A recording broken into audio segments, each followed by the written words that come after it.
क्या आप जानते हैं कि हिंदू धर्म के सबसे शक्तिशाली भगवान माने जाने वाले भगवान शिव और भगवान विष्णु के बीच कई बार युद्ध हुआ है। हिंदू धर्म में सृष्टि संचालन त्रिदेव करते हैं, जिसमें ब्रह्मा, विष्णु और शिव। ब्रह्मा ने सृष्टि की रचना की है, भगवान विष्णु सृष्टि का पालन करते हैं तथा भगवान शिव सृष्टि के तथा नकारात्मकता के विनाशक है। लेकिन कई बार ऐसी परिस्थितियां पैदा हुई जिनके कारण भगवान विष्णु और भगवान शिव के बीच युद्ध हुआ। देवी सती की मृत्यु के पश्चात भगवान शिव इतने आहत हुए कि उन्होंने संसार से अपना सारा मोह त्याग दिया और अनासक्त होकर रहने लगे। कई वर्षों तक भगवान शिव देवी सती के वियोग में इधर उधर बेसुध होकर भटकते रहे। यहाँ तक भगवान शिव को त्रिदेव के रूप में अपने कर्तव्यों का भी बोध नहीं रहा था। भगवान शिव की सृष्टि से अनासक्त होने के कारण भगवान विष्णु को त्रिमूर्ति के खंडित होने और संसार में अराजकता और नकारात्मक शक्तियों के प्रभाव का भय होने लगा था।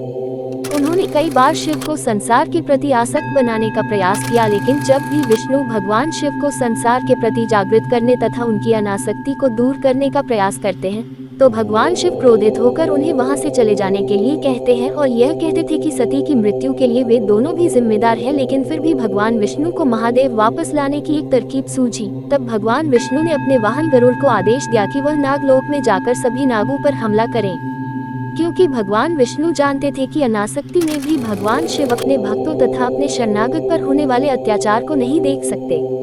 इसलिए भगवान शिव को पशुपतिनाथ भी कहा जाता है। जब गरुड़ ने नागलोक पर हमला किया तो सभी नाग महादेव से सहायता मांगने लगे और महादेव की शरण में आ गए। फिर जब गरुड़ नागों के मुखिया नाग वासुकी पर हमला करने के लिए आगे आया तो महादेव उन दोनों के बीच आ गए। भगवान शिव ने गरुड़ पर क्रोधित होते हुए चेतावनी दी कि वह जो भी कर रहा है वह अन्याय है। इस पर गरुड़ कहता है कि स्वयं भगवान विष्णु ने उन्हें नागों पर हमला करने का आदेश दिया है, तो वह भगवान विष्णु के आदेश का पालन अवश्य करेगा। गरुड़ की यह बात सुनकर भगवान शिव को अत्यंत क्रोध आ गया। जैसे ही शिव ने गरुड़ को दंड देना चाहा तो गरुड़ ने अपनी रक्षा के लिए भगवान विष्णु का आह्वान किया।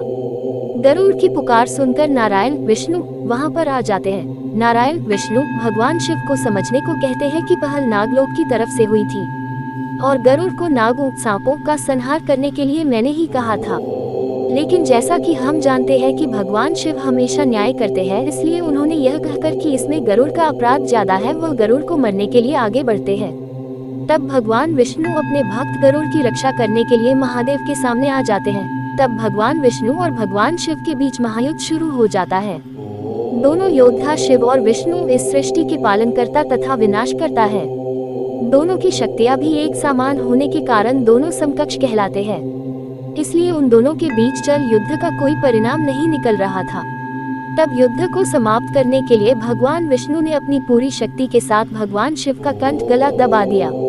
नारायण की इस हरकत से शिव अत्यधिक क्रोधित हो गए। उन्होंने विष्णु को पूरे जोर से धक्का मारा, जिससे विष्णु थोड़ी पीछे सरक गए। तब भगवान शिव ने क्रोधवश अपना त्रिशूल नारायण विष्णु की तरफ छोड़ दिया। त्रिशूल बहुत वेग से नारायण विष्णु के वक्ष छाती पर जाकर लगा। नारायण विष्णु के छाती पर त्रिशूल के वार से महादेव को अपने किए का आभास हुआ कि उन्होंने अपने भक्त और अपने आराध्य विष्णु पर ही त्रिशूल चला दिया। यह बोध होने पर महादेव शिव